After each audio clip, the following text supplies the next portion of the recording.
ನೋಡಿ ಫ್ರೆಂಡ್ಸ್, ನೀವು ಫಸ್ಟ್ ಕ್ಲಾಸ್ನಲ್ಲಿ ನಾನು ಏನು ಹಾಕಿದ್ದೀನಲ್ಲ ಚೈನ್ ಸ್ಟಿಚ್ಚು, ಅದನ್ನ ಪರ್ಫೆಕ್ಟಾಗಿ ಕಲ್ತ್ಕೊಂಡ್ಬಿಟ್ರೆ ನಿಮಗೆ ಉಳಿದಿದ್ದ ಎಲ್ಲ ಡಿಸೈನು ಈಸಿಯಾಗಿ ಬಂದ್ಬಿಡತ್ತೆ.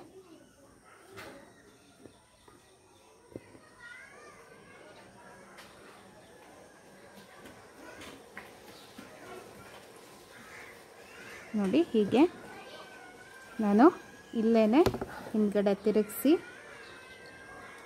ನಾಟ್ ಹಾಕ್ತಾಯಿದ್ದೀನಿ.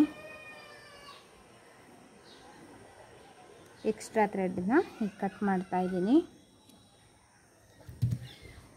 ನೋಡಿದ್ರಲ್ವಾ ಫ್ರೆಂಡ್ಸ್, ಎಷ್ಟು ಚೆನ್ನಾಗಿ ಕ್ಲೀನಾಗಿ ನೀಟಾಗಿ ಕಾಣಿಸ್ತಾ ಇದೆ. ಒಂದು ಹೂವಿನ ಮೊಗ್ಗಿನ ಥರ ಈ ಡಿಸೈನ್ ಕಾಣಿಸುತ್ತೆ. ಇದು ಡ್ರೆಸ್ಸಿನ ನೆಕ್ ಸುತ್ತಲೂ ಹಾಕೋದಕ್ಕೆ ತುಂಬಾ ಚೆನ್ನಾಗಿ ಕಾಣಿಸುತ್ತೆ.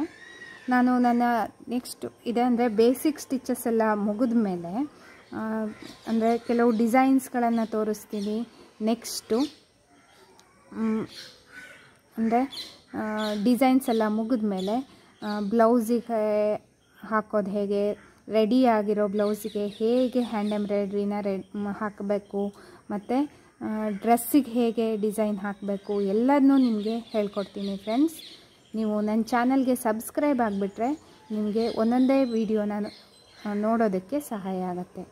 ಮತ್ತು ಈ ವಿಡಿಯೋ ಹೇಗನ್ನಿಸ್ತು ಅಂತ ನಿಮ್ಮ ಅನಿಸಿಕೆನ ತಿಳಿಸಿ, ಮತ್ತು ಲೈಕ್ ಮಾಡೋದಕ್ಕೆ ಮರಿಬೇಡಿ. ನಿಮ್ಮ ಫ್ರೆಂಡ್ಸ್ಗಳಿಗೂ ಈ ಕ್ಲಾಸ್ನ ವಿಡಿಯೋನ ಶೇರ್ ಮಾಡಿ, ಅದರಿಂದ ಅವರಿಗೂ ಸಹ ಕಲಿಯೋದಕ್ಕೆ ಸಹಾಯ ಆಗುತ್ತೆ. ಮತ್ತೆ ಒಂದು ಹೊಸ ವಿಡಿಯೋದೊಂದಿಗೆ ಭೇಟಿಯಾಗೋಣ friends. Until then take care, bye bye. Thank you for watching friends.